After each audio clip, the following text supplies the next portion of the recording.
Welcome back, everybody. It's been a while. Today, we are gonna talk about women's sports, and specifically trans women in women's sports. Um, it's a very hot button topic, and we have people claiming certain science that it, when people kind of real seeing that it's probably just more activist scientists um, and people being afraid of the woke crowd.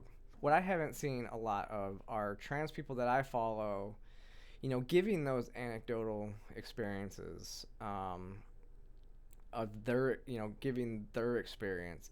And maybe it's really because a lot of them were not, they didn't grow up athletic.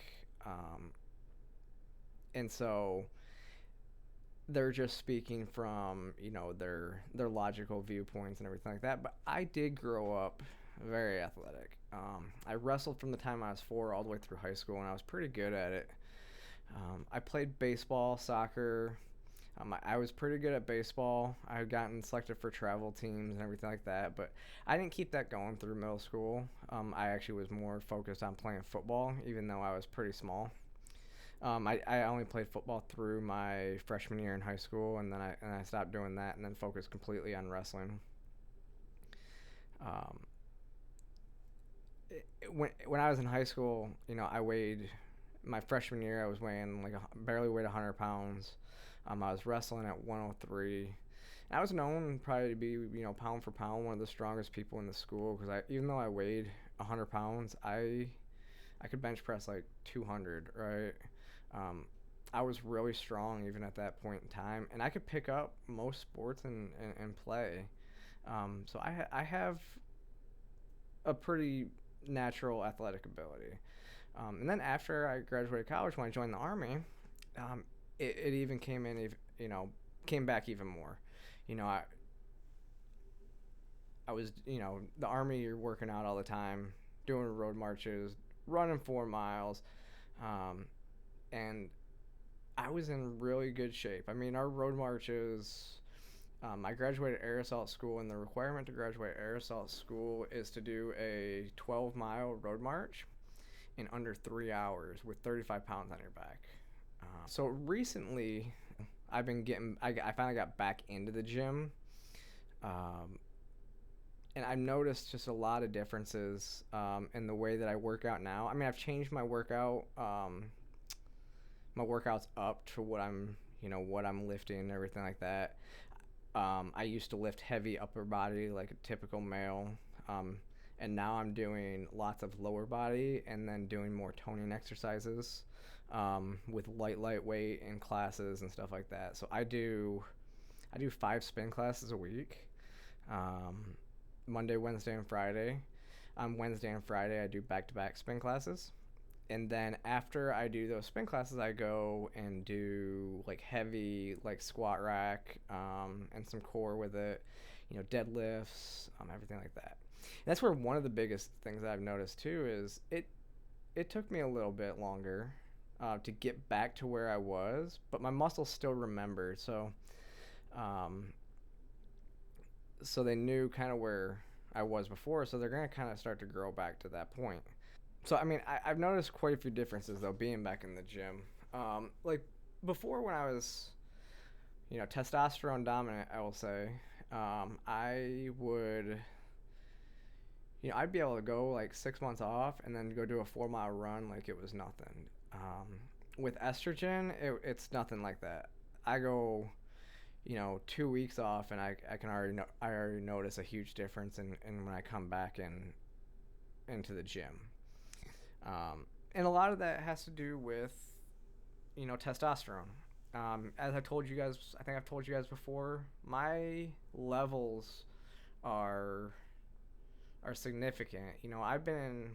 My testosterone's been below like 30 since the third month I started HRT, which is significant because anything below 50 is considered female levels. And 75% of trans women can't even get below there without having different surgeries.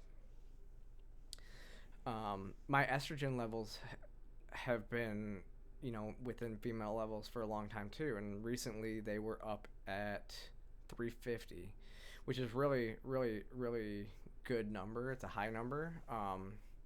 But I mean, my body's taken to it. But I still notice the advantages.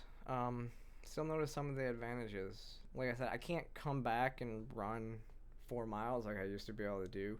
Um, but part of that too is because my body's kind of broken. My knees, I don't really run that much anymore because of my knees. I like to do more low impact workouts.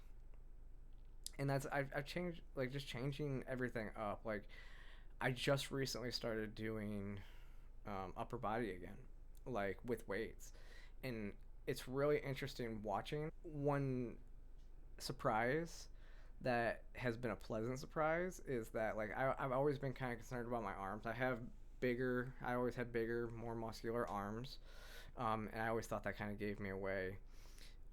So when I started working out, it's been kind of weird because I break the muscle down and then they actually start shrinking and defining, more like, more just a muscular female would, which has been actually, like I said, a pleasant surprise. I'm actually really happy about that. Um,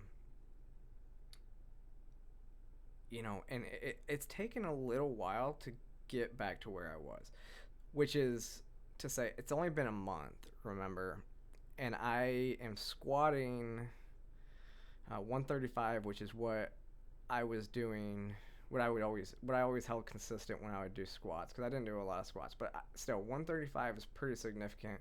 I've seen some of the most, muscular, women squatting 135, and I got back there pretty quickly. I don't see a biological female being able to get to the level that get to that level as quickly as I did, which is significant when you're talking about women's sports again, right? Because your muscles have a memory. They know where they were before. So if you've ever been that big, it always, you're going to push and you're going to get back to that level quicker. That is a huge, huge, huge advantage that trans women have over biological women. Just in general, though, I see a lot of disadvantages that anybody who's estrogen dominant has a disadvantage. Because I mean, have you ever heard, you know, a, a girlfriend or something like that complaining that their boyfriend, they started working out at the same time, they're eating almost the same, and their boyfriend just completely is like shedding pounds, and they can't move the needle, and that has to do with, again, it's the hormones. Um, Testosterone pushes the water out of the muscle and repairs the muscle even quicker and faster. Whereas with estrogen, your body needs to retain more water to be able to repair those muscles. Um, when I first started working out, I gained 5 pounds because I stopped drinking alcohol during the week, but I also started drinking like a gallon of water a day. So I was doing really good, but I gained 5 pounds even though I was working out really hard. And in this month, I've only lost 1 pound, or no, I've lost 3 of those pounds. So I'm still a net positive too.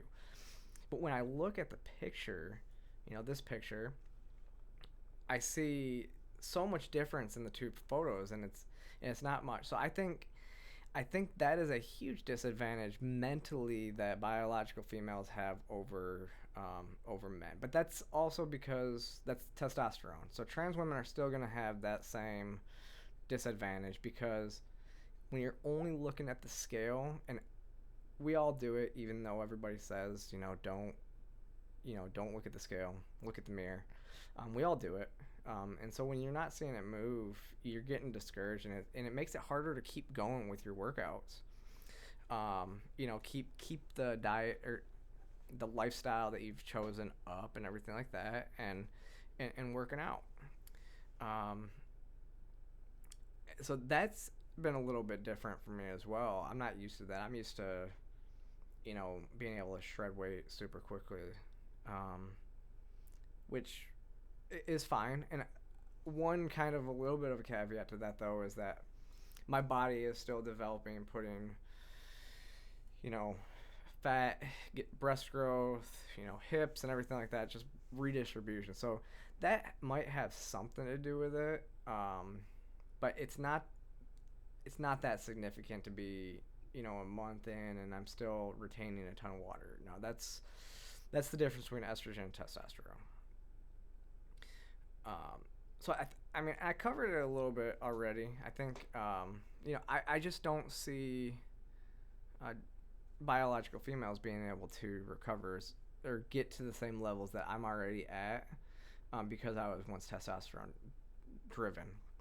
Um, Again, which is completely different than what the IOC and everybody like that are going to try to tell you, because they try to say that there's evidence that after a year on HRT, there is no advantage. So I don't, I just don't buy that.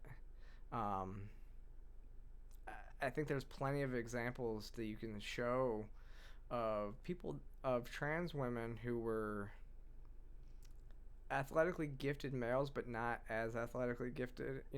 I mean, they were athletically gifted males, and then they go to be trans women, and then they're like, you know, just everything that they've gone through in terms of puberty and everything like that has really even just set their body up to perform differently than a biological females. So I guess with all that being said, I think it's clear to say that I don't believe that anybody that has gone through male puberty should be competing with women. Period. Um, Now, not to say that somebody who has not gone through, a trans teenager who took blockers and then started at 16, um, they will not have an advantage because they never went through that, through male puberty, and that's the difference right there, is your body getting used to where it was. I think too, you have to look at the person. There's a lot of nuances with it. Different ways in different sports that things are affected. I mean, when I was back home in Michigan, this is probably one of the best examples I could think of. Is I was playing golf with my dad and brother, and yes, golf has a big component when it comes to just technique being really important, in terms of how well you are. But like, I was driving the ball like 280 yards, which I haven't lost any distance from my golf game, um, since transitioning. I was out driving my dad and brother a lot, um, hitting the ball really far. So, and we were playing from the white tees, and if you know, the LPGA plays typically what are known now as the white tees. So I mean, I'm sitting here thinking now, I'm like, so as a trans woman, should I go play on the LPGA tour? I don't know. I shouldn't. I shouldn't. I was never that great of a golfer. I know if I work at it now, I might be able to get to that point, but no. Again, my natural advantage, um, is hitting the ball that far. I never had to really work for it. I've only ever played golf recreationally. So yet I can, if I work at it, I can probably get to that level. I don't believe it. I don't believe that. I think that same thing with any other sport. If you've been training your body with testosterone for so long, um, if you don't take a break from that training as soon as you start taking, HRT, I don't see you losing any athletic ability. There's no way that your body just like reverses and like loses strength. Um, because even though my arms are smaller, they're stronger than they used to be. I don't ever see this being something that we can go with. I think that we can get to a point where we can look at when somebody transitioned. Um, but until we can at least agree that, there is a difference between a trans woman and a biological female, I think we just have to cut it off at the head. And anybody that is trans period should be competing with the boys, period, because you know a trans female um, has that advantage of going through puberty and everything like that, and a trans male is currently going through that and are testosterone dominant, which is a huge, like I've explained before, it's a huge advantage over a biological female. Um, it just it shouldn't happen in this day and age right now. We kind of have to get a handle on this. Um, I've noticed big. I mean, it's been a lot of big differences, a lot of changes happening. I mean, I'm excited to see all the changes, but it opens your eyes to, you know, what women have gone through, like all the stuff that I've heard people say for years about the differences. Um, it really puts it into perspective. Um, if you guys are interested, go read my series on Medium, because that, like, I go into a lot more depth. I actually explain like my whole training regimen, everything on there. Um, and I think it's a very important topic that everybody should be looking into right now, especially if you pay attention to trans activism. Um, but go read the whole series, because I mean a lot of people have been telling me that it's really interesting to hear, because women are like, yes, I completely you're speaking to me. I understand what you're saying, and I think even men are can gain a better appreciation, um, for how the body works, and how and everybody can get the main difference between men and women, because there's a lot of big differences in the way that our hormones act in our body. I also have some political stuff on there, um, but if you don't have a Medium account, so Medium charges, you can read 3 articles a month. So my trans series is already at four parts. So it's $5 a month for a Medium account, and then all the art, all the writers that you visit, like they get portions of your like that $5, um, for how long you stay and read the articles and stuff like that. But if you're not interested in a Medium account, all my articles are on my Patreon account, which I'm gonna start doing more videos, like just everyday stuff. Maybe just when I feel like it, just pulling out the camera, maybe at the gym or something like that, pull the camera out and just kind of talk my mind a little bit. Um, but those are going to be special access videos on the Patreon that you get with a Patreon subscription, and it's only $3 a month for that stuff. And then there's a couple other tiers, but check that out. Follow me on Twitter, obviously. Like and share this video. Trying to get obviously get more subscribers. And whenever I post it, like on Twitter or anywhere, it automatically, like those sites, if you're not paying for it, they will completely suppress how many views you get, on your article, like on your links, any link you post. So like and share. That's the easiest way to help me out. Um, and like I said, I'm got everything going on down here. I will be back doing a whole lot more, especially as election season starts, kicking up. I will be doing more videos, maybe doing more live streams. Hopefully, gets more guests on to do live streams with. Out of the blue, I did. We just kind of jumped on. I jumped on with the Brit and Freckles show, a few weeks ago, and we talked for hours on Twitter. So just be on the lookout for some of that stuff, because I'm